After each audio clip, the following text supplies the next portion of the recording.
Prendre position face au chaos bélarusse est un exercice de diplomatie pour l'Union européenne. Après avoir condamné la fraude électorale qui a permis à Loukachenko d'obtenir la présidence pour la 6e fois, l'Europe se demande comment soutenir la demande de démocratie dans ce pays.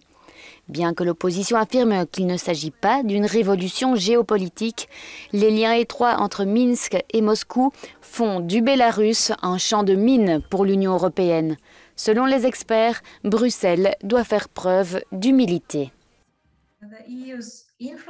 L'influence de l'Union européenne en Bélarus est très limitée, contrairement à celle de la Russie, de sorte qu'à court terme, il se peut que l'Union européenne n'ait plus aucun poids sur ce qu'il se passe.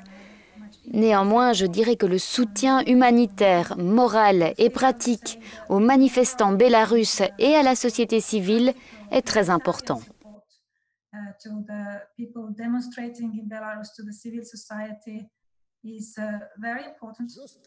L'Union européenne demande au président Loukachenko de nouvelles élections transparentes, bien que pour le moment, ce ne soit pas une option pour le régime au pouvoir. Nous sommes en faveur de la démocratie, de l'état de droit et d'élections libres et équitables. C'est pourquoi ces nouvelles élections doivent se dérouler sous la supervision d'organisations internationales.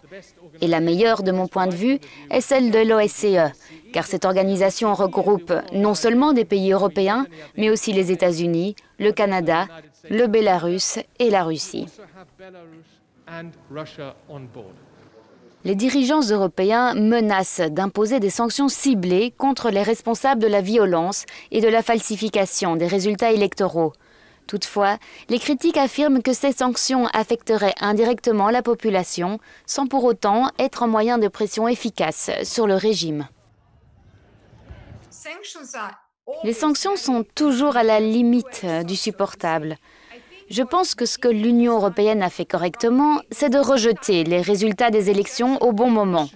Je pense qu'une tentative de médiation entre les partis d'opposition, les institutions électorales et le régime en place serait une bonne chose, car la médiation légitimerait l'opposition et il y a des revendications.